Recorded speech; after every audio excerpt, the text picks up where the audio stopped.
Você sabia que o reino de Deus não é comida nem bebida, mas justiça, paz e alegria no Espírito Santo? Está escrito aos Romanos, capítulo 14, verso 17, esta palavra inspirada por Deus, nos deixada pelo apóstolo Paulo. Logo de início, alguém vai pensar: mas eu nem sei o que significa o reino de Deus. Biblicamente, nós aprendemos que quando alguém ouve o Evangelho do Senhor Jesus e crê, recebe o Senhor Jesus em sua vida por Salvador e Senhor, então, automaticamente, pelo poder da palavra viva de Deus, o Espírito Santo vem sobre esta vida e habita, faz morada.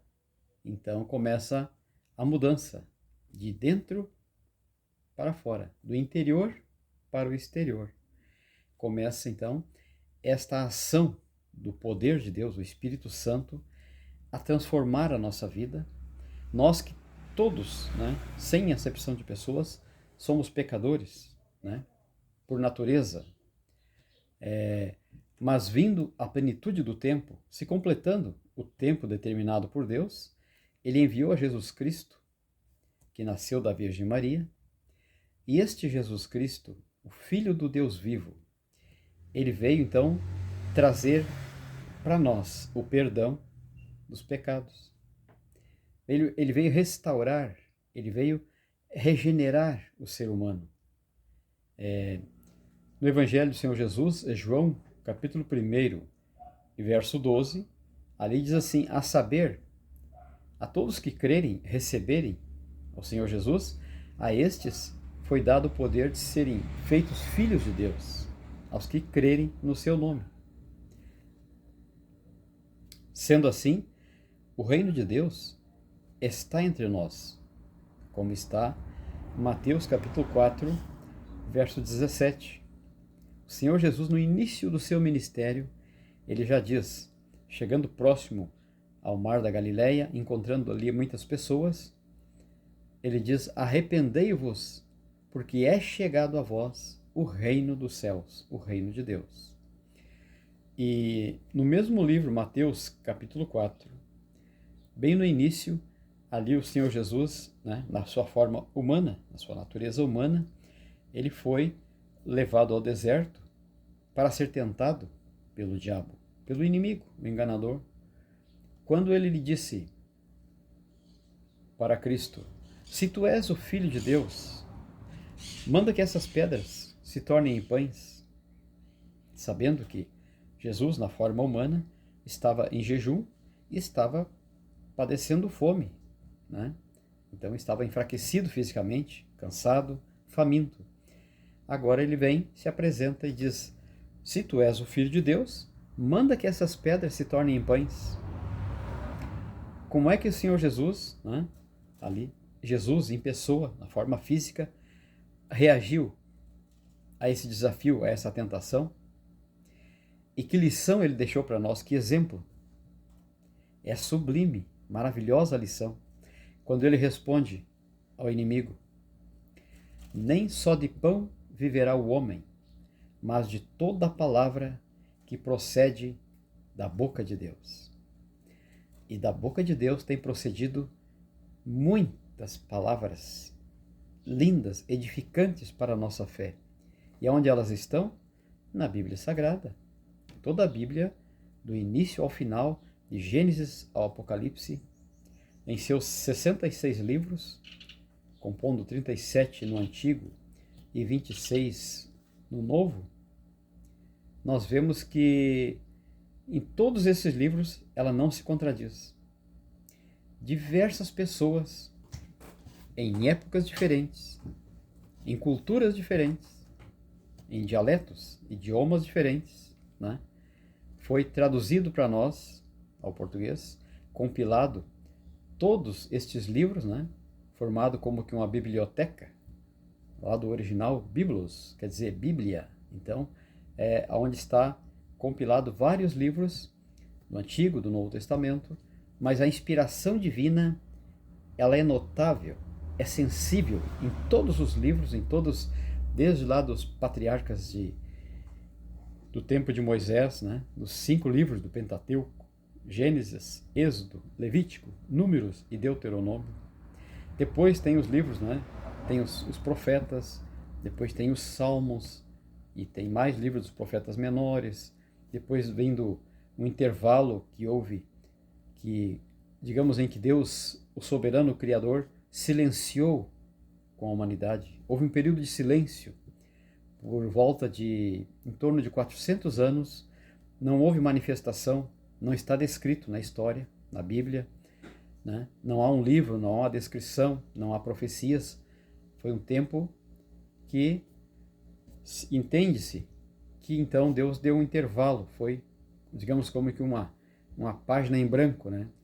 Então nessa pausa é que os conselhos divinos, os conselhos de Deus, os projetos, os planos de Deus foram colocados tudo em ordem, como uma engrenagem, né? Mas como o Senhor soberano Deus, dono do tempo e da eternidade, tem domínio sobre todas as coisas, nada impede, nada ofusca e nada confunde os seus conselhos, os seus planos, os seus desígnios, os seus juízos são perfeitos. E nesse tempo nós entendemos e cremos que Deus preparou tudo, o soberano Pai, para então cumprir as suas promessas, as profecias que lá do Antigo Testamento já existiam, né?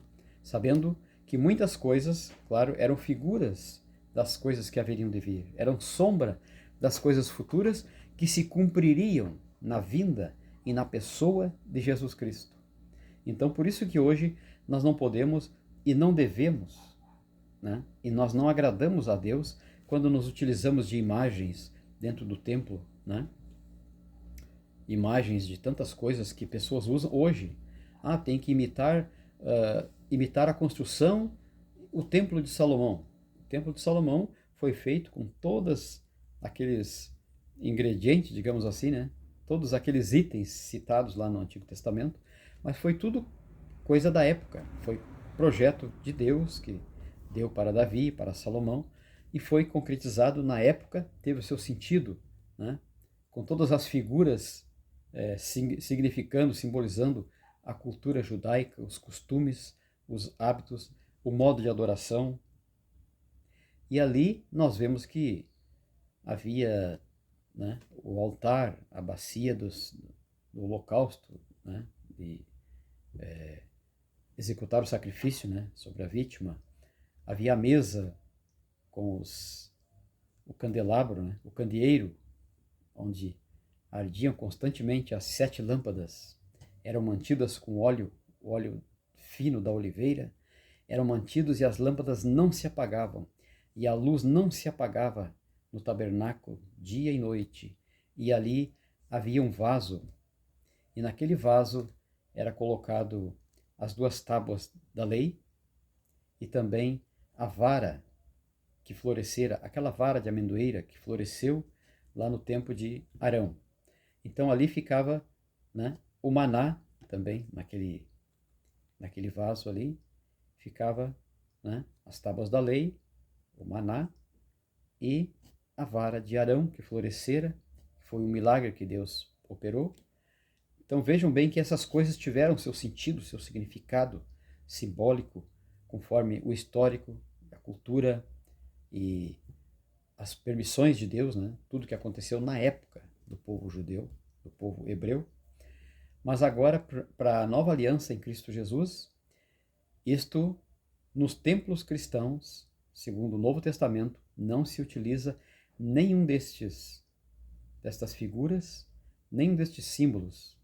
Então, tem significado e valor histórico, cultural e na fé do povo hebreu, mas para o Evangelho de Cristo, que veio a todas as nações através do apóstolo Paulo, depois através de outros pregadores, neste Evangelho não consta nenhuma base, nada, para que se venha trazer amuletos, figuras, objetos, imagens, nada disso. mas sim está no Evangelho do Senhor Jesus, João capítulo 4, verso 20, que os verdadeiros adoradores adorarão ao Pai em espírito e em verdade, porque Deus procura aos tais que assim o adorem, em espírito e em verdade. Então, vemos também em Atos dos Apóstolos, capítulo 17, quando o apóstolo Paulo, andando ali próximo ao Areópago, em Roma, em outros lugares, num lugar ele viu uma placa, porque lá havia muita idolatria, né? Adoração, admiração, veneração a imagens de deuses, que se diziam deuses, né? De culturas passadas. Mas ali uma placa chamou a atenção do apóstolo Paulo, e ao passar, ele leu nessa placa, dizia assim: ao Deus desconhecido. Note bem que todo aquele envolvimento em várias idolatrias, de várias culturas, dedicado a vários deuses, né, entre aspas, mas então aquela placa chamou a atenção do apóstolo ao Deus desconhecido, e ele entrou oportunamente, né, a este que vós dizeis não conhecer, pois a este eu vos anuncio, a este que desde os tempos antigos prometeu enviar redenção ao seu povo, conduziu o seu povo pelo deserto, não deixando faltar alimento, não deixando faltar as vestes, né? Mantendo nas noites geladas, ele mantinha o povo com a coluna de fogo, iluminando, aquecendo e escondendo do inimigo, protegendo. E durante o dia, o Senhor mantinha e amparava o seu povo com a coluna de nuvem, porque o calor era extremo durante o dia. Então, naquele deserto, o Senhor, soberano Deus, amparava, guiava o seu povo e protegia com a coluna de nuvem, trazendo para eles sombra, refrigério, proteção. Então, este é o nosso Deus que servimos. E eu te digo, o reino de Deus não é outra coisa senão a vontade, os desígnios, os projetos, os planos de Deus sendo realizado em nossas vidas. O seu domínio sendo aceito, recebido sobre nós, criaturas humanas, como disse, todos nós, sem acepção, pecadores, né? Agora, recebendo ao Senhor Jesus Cristo, aí se cumpre a palavra que citei antes de Mateus capítulo 4, arrependei-vos porque é chegado a vós o reino dos céus. O reino de Deus está entre vós. E hoje, agora, diretamente a você que crê nas promessas de Deus, que crê no Evangelho do Senhor Jesus, que o recebe por Senhor e Salvador da sua vida, crê na mensagem da cruz, na redenção, a você eu te digo, o reino de Deus, a vontade de Deus está vindo sobre a tua vida.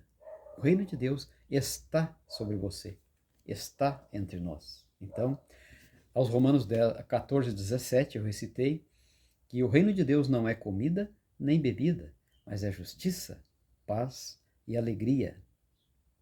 E concluindo o texto, não é uma alegria meramente emoção, sensação de coisas terrenas realizadas, de satisfações, de concretizações, realizações alcançadas por conquistas humanas, baseada em esforço humano e adquirida através de recursos humanos e materiais. Não se refere meramente a isto.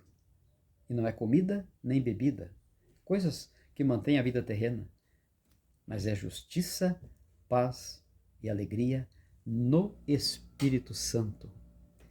E para alcançarmos esta graça, somente crendo na nova aliança pelo sangue do Cordeiro, Jesus Cristo, que verteu por nós ali na cruz, no Calvário, entregando ele a sua vida santa por nós pecadores. Como dizia já o apóstolo Pedro, o justo pelos injustos, para nos levar a Deus. Porque estávamos distanciados, longe. Como diz aos Romanos 3:23, todos pecaram e estão carentes, estão destituídos, afastados, longe da glória e da presença de Deus. Aos Romanos 6:23, diz o apóstolo Paulo, inspirado pelo Espírito Santo, ele diz: O salário do pecado é a morte, mas o dom gratuito de Deus é a vida eterna por nosso Senhor Jesus Cristo. Então, eu te digo, amigo, amiga, você sabia que o reino de Deus não é comida nem bebida, mas sim é justiça e paz e alegria no Espírito Santo? Aos Romanos 14, 17. Palavra do apóstolo Paulo, inspirada pelo Espírito Santo, ele que foi usado por Deus, que recebeu o Evangelho do Senhor Jesus, o Evangelho genuíno ele recebeu por revelação do Espírito Santo. E ele então veio pregando, né, ali aos Coríntios, aos Gálatas, aos Éfesos, Filipenses, Colossenses, Tessalonicenses, né? E ele veio pregando a tantos ali, a Timóteo, foram 13 cartas escritas pelo apóstolo Paulo, a Filemon, a Tito, né? Então, imagine agora, nós temos ali provas na Bíblia, provas concretas no Evangelho do Senhor Jesus, nas cartas apostólicas, que o reino de Deus, hoje, para você, amigo, amiga, todos aqueles, sem acepção de pessoas, que creem na palavra de Deus, que sabem que não existe um argumento nesse universo que possa contradizer, combater a minha e a tua fé em Cristo, na existência, no poder e na ação do Deus vivo e soberano Criador, nosso Pai das luzes. E eu te digo, como você sabe, por mais estudioso que seja na ciência humana, você sabe que não existe um efeito sem uma causa. Antes é a causa, depois o efeito. Que do nada, nada vem. Então você sabe que essas coisas concretas, palpáveis, não vêm meramente do abstrato, daquilo que, né? Não existe nada, simplesmente se junta lá algo com algo, dizer, o elétron com o próton e tal, e se forma e dá aquela grande explosão e o Big Bang, e aí de repente aparece todas as coisas, a natureza e o mundo e o universo. Convenhamos, né? Com todo o estudo que você tem adquirido da ciência, da filosofia, de um modo geral, da ciência humana, seja qual for a matéria, a área da vida que você desenvolveu no seu nível superior, eu te digo, lá no teu íntimo, você ainda acredita nessa história ilusória que do nada apareceu tudo, que de uma explosão simplesmente surgiu, todas as coisas vieram à existência? Evangelho do Senhor Jesus, João capítulo 1, diz assim: no princípio, se referindo a Cristo, no princípio era o Verbo, e o Verbo estava com Deus. Jesus Cristo, o Filho, estava com o Pai. E o Verbo era Deus. Ele é Deus, ele é um com o Pai. E todas as coisas foram feitas por ele. Sem ele, nada do que foi feito se fez. Nada pode assim mesmo se fazer. Aí você vai dizer, mas de onde veio Deus? O que é Deus? Como existe? Deus não existe. Existem as coisas que foram criadas, mas foram criadas pelo poder, pela palavra viva de Deus. Quando ele disse, haja luz, houve luz, porque eram trevas. Quando ele criou os céus, a terra e os mares pelo poder da sua palavra, lá em Hebreus 4,12 você vai ler, a palavra de Deus é viva e eficaz, mais penetrante que espada de 2 gumes. E no próprio Evangelho do Senhor Jesus, João 6,63, você vai ler palavras do Senhor Jesus. Ele disse, as minhas palavras, as palavras que eu vos disse, são espírito e vida. Então, creia na palavra e o reino de Deus está entre nós. Que Deus abençoe a todos. Dá o teu like, compartilha, comenta abaixo e te inscreve no canal. Estou orando por você.